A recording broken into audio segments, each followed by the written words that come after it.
end up with bubbles. Like, it's just, this is all...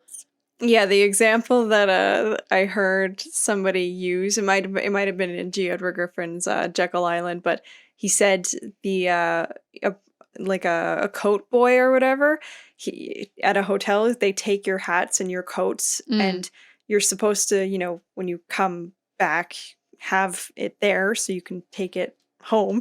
But while you're watching the show, you're not using your hat or your coat, so he starts renting out everybody's coats and hats to other people. Yeah, and he's hoping that he'll be able to get it back to you by the time you're done doing what it is that you're doing.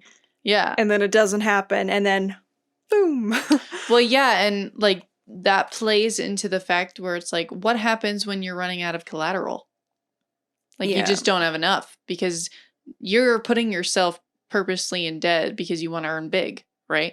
And again, like what I was just talking about, you're doing the hype thing, you're doing the let's just make it look like it's more than it is, or make it look like it's less than it is, so that way I can earn big profit, and I'm going to borrow from other people to do this thing. And you know what I'm going to use? I'm going to use some real person's collateral, like securities as collateral and assets as collateral, and if things go wrong, well, then guess who they're going to seize. Like, because that was another thing. Me and Maddie were doing some research on the Great Taking, and Maddie, you can pull up the Man in America there, and they did an interview. The Great Taking is a documentary. You can literally search The Great Taking on Rumble, and there's an entire channel dedicated to it. It's a documentary, a little over an hour, but it's by David Webb, and that explains the whole thing. But this is another interview that Man in America with Seth Holhouse, he did. This is one of the producers of The Great Taking. And they show it basically, and what they're trying to explain is that there are these things called like secured creditors. And so it's basically just who gets priority when things go bad. When shizzy hits the fizzy, yeah. It's time to collect, who gets to collect first, and it's not you. It's not you. They set up the system, or at least in America they did, and I bet you then it's probably just the same in Canada, because we're so closely linked to and Europe, and Europe, yep.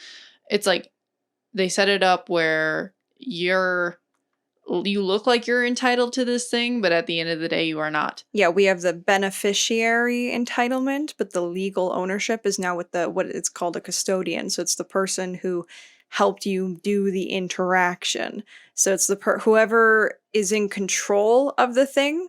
So if your security is not, unless you have your own data bank and your own company basically holding all of these things, the person who's taking care of controlling your securities and your assets, they are the legal owner, technically speaking. So now, even though it's your house and your car or your gold, it's not. They can take it. If things go down and it's basically like a mass bailout is kind of what it is. They needed insurance. They wanted guarantees. They always want guarantees. How are we going to guarantee so there's no risk?